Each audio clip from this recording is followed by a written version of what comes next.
Larry Klayman, and again, when I get these guests on, these are respected lawyers. Had Mark Randazza on earlier. He's saying, hey, may it happen, you know, a drunk party, whatever, hear it out. He says it's on the edge of plausibility, but whatever. Maybe it did happen. My thing is, why is she expunging her records? New article just went up on Infowars.com. Kavanaugh, accuser, erased social media history before coming forward, according to reports. We have shots of what she got rid of and shots of what she was able to conceal.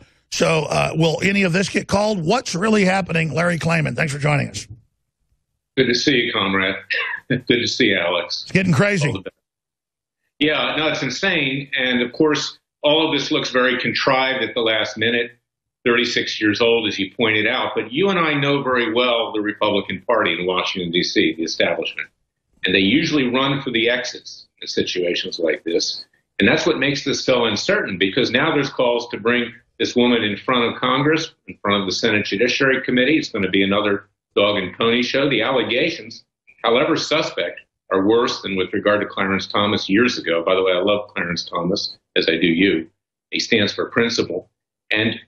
But I think his chances of confirmation at this point, because of the reality, if they ran this thing through, the Republicans, they believe they're going to lose a lot of female votes in the midterm election. And I think there's a good chance they run away from Judge Kavanaugh at this point, because they haven't been the most courageous people, to put it diplomatically, in the last many years, which is why they're on the verge of losing control of Congress as we speak. So this is very serious, even though the allegations are suspect. And we live in this world today. It's like the Salem witch trials. There are legitimate cases, like you said, Alex, with regard to sexual harassment and abuse. I even have some clients that I'm representing in that regard. But there are a lot that are simply made up. And the man is presumed guilty until proven innocent. So this is a very serious situation. And I think if Trump does not get this nomination through this time, it's going to be really up in the air as to whether he gets any other nomination through, given what's going on with Robert Mueller and impeachment reports and everything else. It's not a happy time. And as you said, the Republican establishment so knock-kneed, you've got the Democrats saying we're not going to confirm him no matter what. And then magically this all pops up right on time. She's expunging her records. Her eyewitness, Kavanaugh classmate, says assault didn't happen. The assault claim oozed out of the fetid fever swamp on the left, which has been trying to derail Kavanaugh. One lie after another, the New Americans reported. Unable to stop the eminently qualified jurist, Senator Dianne Feinstein sent a stink bomb to the FBI claiming Kavanaugh assaulted a woman while he was in high school. The New Yorker, Ronan Farrow, who was chronicled the sex crimes and outrages of perverts in Hollywood media, got hold of the letter and published its contents. The account is short and lacks details. But now the man who she says was the witness to it has come out and said, his name is Mark Judge, one of the classmates who she says was the witness, says that it did not happen. So what do you make of that? Well, it's helpful, but I'll talk as a lawyer now rather than somebody in my heart who obviously views this as very problematic and suspect. But this guy was involved himself, so you would expect him to deny it as well. But it doesn't matter, and this is the sad part, Alex.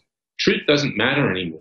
You know that. Look at what people have tried to do with you, with me, with other people who have principles, who stand up, particularly for conservative principles.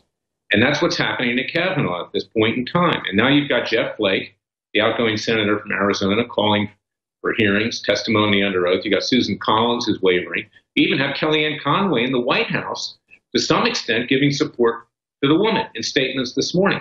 Because the atmosphere... Yeah, what do you make of Conway in the White House? She keeps pulling crap like that, virtue signaling. Well, the poor woman is between a rock and a hard place. Her husband's obviously out of control. I think he's suffering from Trump derangement syndrome. His membership in the Republican establishment club is in jeopardy because of his wife. And the poor woman, Kellyanne, and I sympathize with her, is trying to bend over backwards to keep her marriage together with this lunatic that she's married to. And so she makes statements like that. And it's not helpful to the president. I'm sure the president's not happy this morning. Well, we knew they'd try to stop Kavanaugh, and now they've made their move. And I think more women are coming. Stay with us. Constitutional lawyer, founder of Judicial Watch, Larry Klayman, is our guest. Heads up, freedomwatchusa.org. He's also one of the only, if not the only lawyer, who's beaten the NSA in the federal court. And he's been a strident defender of our republic against all enemies, foreign and domestic. I think outside the box. I look at communist China, where Apple and Google have moved, where they're helping censor their own poor population, waging war on our free speech here in America. I see the left out of control, all the excesses of Hollywood. They're real predatory hard-on for the American people. I think about China with the suicide nets at Apple factories, Foxconn. Think about all the things they do. And they build up this thing about women being abused where there's a mere allegation, like I said earlier, that dinosaurs engaged in rape 25 million years ago, so we have to blow the planet up. It just becomes a clear political tool. And so I go back to her. Why, Larry Klayman, would you expunge your records in college at Stanford? Why would you get rid of your bios everywhere a month ago?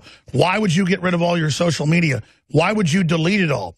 Because it showed activism, and we caught a lot of it as serious, hardcore Democratic Party activism. We found a lot of it in the Google Wayback Machine, which we're adding to the article as it's updated. But again, why not leave those records up? I think this is all very suspect. That A, and then B, as a lawyer, as somebody who's worked in D.C. a lot, how would you counter this if you're the Republicans? Because, I mean, I would immediately, if you're just going to have emergency hearings on this, I would demand her basically release her phone records, all of it, to show that she's not been quarterbacking this with the Democrats day one.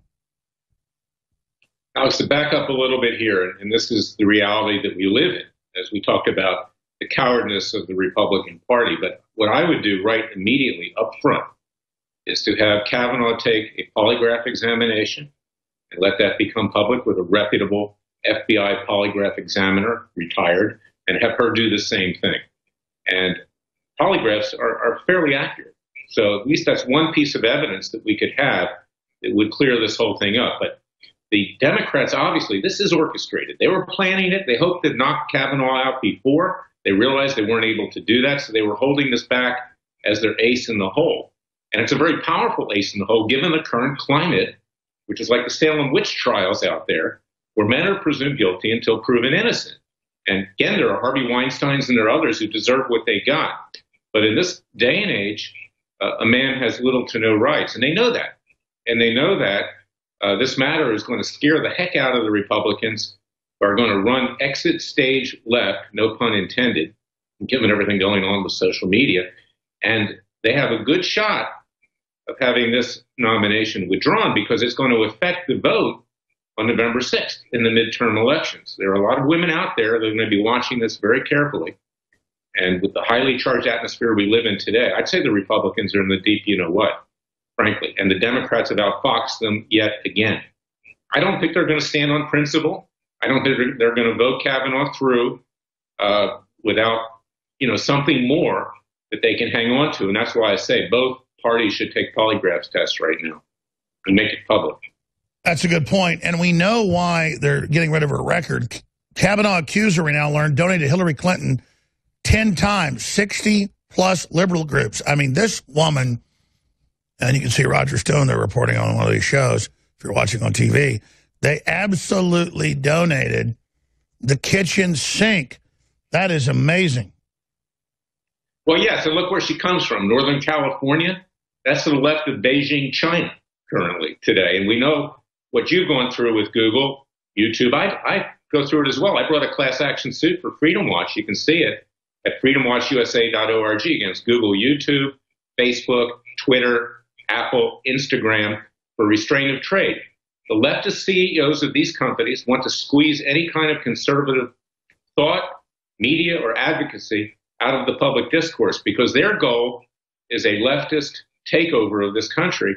And when they get their politicians in control in Washington, D.C. and around the states and in your hometown, they get favors bestowed upon them, which are going to make them even richer. These people are filthy rich. Well, I was about to say, the Democrats have always been corrupt out of control, but they have no qualms now. They are just fire-breathing, going for broke, and they are just just psychotic. I mean, there's nothing they won't do. I have experienced lies in newspapers around the country that are total fabrications. People go, well, sue them. I can't sue 10,000 publications.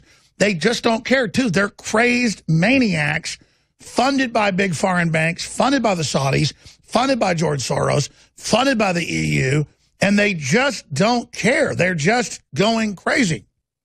They're Bolsheviks. And if this scam doesn't work with the social media companies who are not only restraining trade in violation of Sherman 1, I'm a former antitrust lawyer, still am. I helped break up AT&T when I was at the Justice Department. It's also monopolization. And if they don't get what they want that way, it's going to resort to violence. We're going to be in the streets. We see that with Antifa, with Black Lives Matter that's going berserk in Dallas. It's funny you bring that up because you're an expert. Let's go back to Sherman 1, Sherman 2, and I've had big law firms involved that concur what you're saying. People go, oh, it's free market. No, it's not free market when you go into modern communications and block all the conservatives and libertarians and Christians and then deny you're doing it and then brag in internal documents you're doing it. Explain as a lawyer how this is un-American, how it violates the First Amendment. They're going into the digital public commons and basically like Nazi Germany saying no conservatives allowed. It's not true. Yes, it is a violation of First Amendment, and we have that in our complaint. And you can see it at freedomwatchusa.org. But these companies, I believe, have an agreement between themselves, either explicit by moving. They admit they do. They've been having secret meetings admitting they meet to coordinate censoring us. That's a restraint of trade. And you and I are competing not just horizontally with them, but vertically. I mean, I have Freedom Watch TV. You know, I republish what I do on your show. We're getting all this out. So Zuckerberg admitted at Facebook months ago in front of Congress that he's competing as a media operation as well as a platform. So there's lots of grounds to move on this in an antitrust way. And of course, our cowardly do-nothing attorney general, he's got an antitrust division. I'm a proud alumnus when it used to do something. He says, oh, I'm going to have meetings with states attorney general. You know what? You have an antitrust division. You don't need meetings with states attorney general. Clearly, Sessions is spinning his wheels. Trump has all the power to stop this, but the control the globalists have of the Justice Department has green-lighted this purge. Well, that's right, because Sessions has become the darling of the left, and these companies have stuff on everybody. They're more powerful than the NSA. I mean, they work with the NSA. They hand over information to the NSA. So they can destroy anybody they want with information that they've got.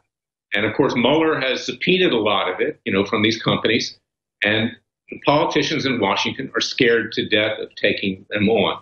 It was only you and me and a few others who stood up to them. And we're continuing to stand up to them. And we need the support of the American people, as we had going back to 1776. We need to rise up peacefully and legally, Alex. Oh, you're right. Folks don't realize how incredible this time is. Larry Klayman, thank you so much. People should support your work, your lawsuits for freedom at freedomwatchusa.org. God bless you and thank you. God bless you, Alex.